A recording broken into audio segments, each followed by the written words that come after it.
what is going on, Aries? Welcome or welcome back. This is going to be a quick reading from your galactic family, just to basically uncover any hidden factors that may be playing into whatever is challenging you at this time. So this could be things that you already are aware of that's just confirming, or it could be things that you're just not privy to or haven't considered yet. All right, so it's going to be different for all of you.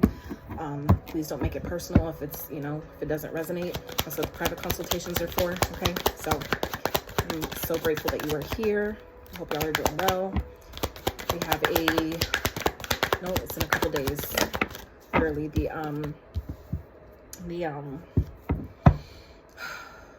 full moon lunar eclipse. We have 2 eclipses back to back, so it was like shit. Or at least I feel like it'll feel that way. So let me get one more for Aries. Okay.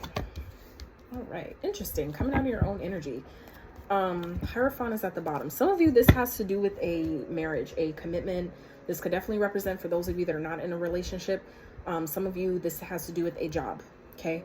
Something, it's like some of you have pretty much given up on something, but you haven't released it yet. You haven't let it go. And it could be because of the commitment that you've made to it, the contract that some of you are tied into. However, it's kind of like it's creating blockages here. Okay. Some of you, this is what's playing into things that are challenging you at this time.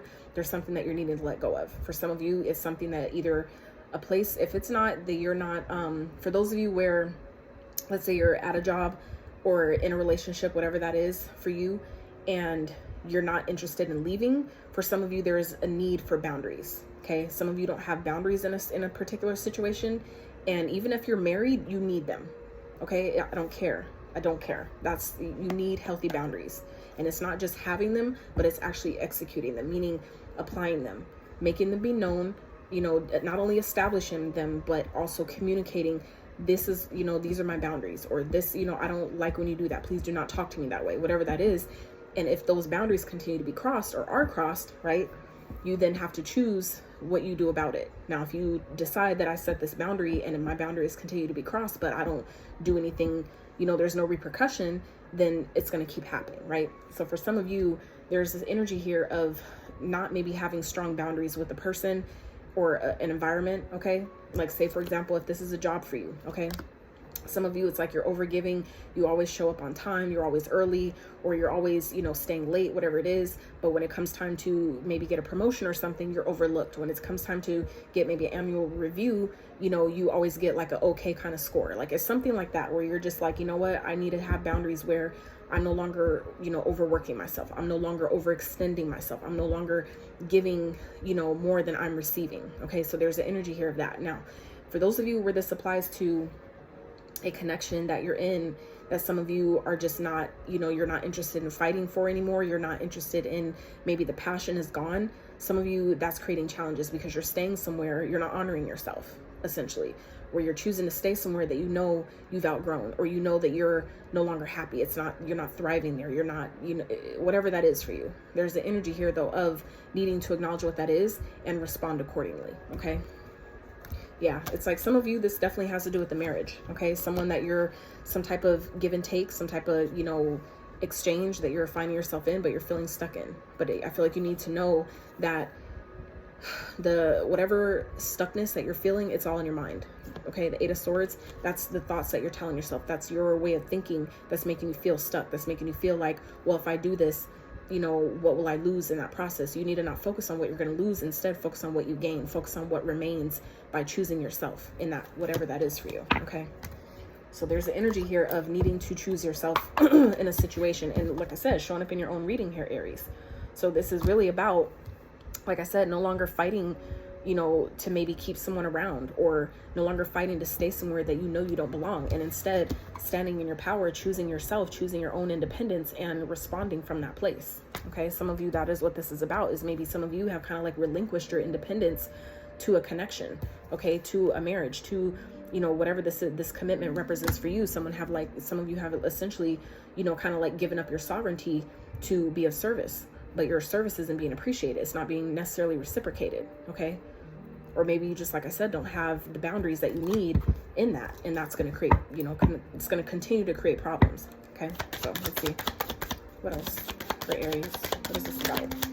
Ooh, between worlds. Okay. So this is about, some of you have given up on something, but you don't maybe know yet what's on the other side of it. Okay. Not for you. And it came in reverse. It was like flipping out of my hands in reverse. So for some of you, it's like something isn't for you, but some of you are still questioning it. Okay. You can't see what's ahead, and that's what's making you question if I should do this or not. But I feel like some of you are needing to trust what you're being guided to do. Even if you don't really know what's on the other side of that, you needed to go with the flow and trust that the universe, if the universe is guiding you to leave something, to stop fighting for something, to essentially give up on something, even though you're really not giving up, you're just choosing, you know, the best decision that you feel like you need to make in this situation. And that could be perceived as giving up, but it's again, it's a perspective. It's how you choose to see it. Some of you know that something is no longer for you. Maybe it was at one point, but as you continue to you know, go down, you know, your journey of life, you're realizing that you're outgrowing something. Some of you are in this process of needing to leave behind a life and step into a new one, a certain way of thinking, a certain way of being or doing.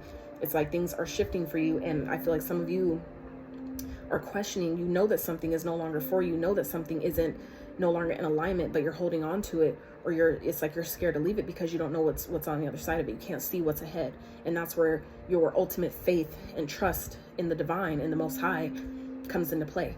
Okay, that you have to trust and know that if I step out and trust that what I'm being guided to do, I know that the universe will then also give me the next step after I do that. Okay, and it's like some of you are really being guided to really step into your power in that way and trust that if I'm being guided to leave this, is because there's something better on the other side of that. The universe isn't gonna, you know, isn't gonna nudge you to do something just to watch you fall. You see what I'm saying? The universe isn't gonna try to nudge you to quit a job without making sure that there's another one that's gonna line up for you, or another way to make money or take care of yourself that's not gonna line up right after that. You see what I'm saying? So let's see. There's your galactic family. I want you to know, how are they supporting you?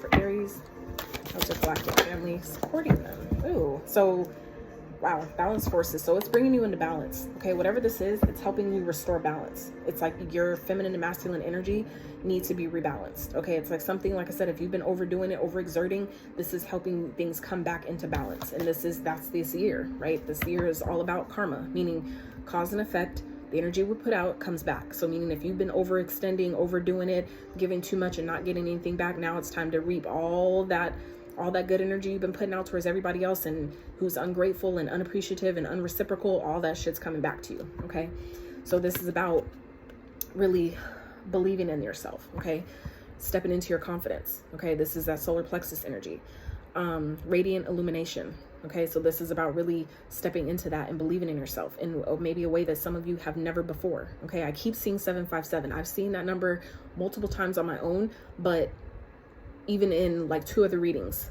I've noted, I happen to look up and see the timer at 757. Some of you may be seeing 757. If that number resonates with you, please tap into your own intuition. Okay, before you Google it, tap into your own intuition and see what that number is telling you. Okay, then if you absolutely must, you know, seek, you know, outside sources for further information. Okay, because it's going to be different for all of you. It's going to be different every time you see it, right? But I feel like some of you may be seeing that number as well. So this is really about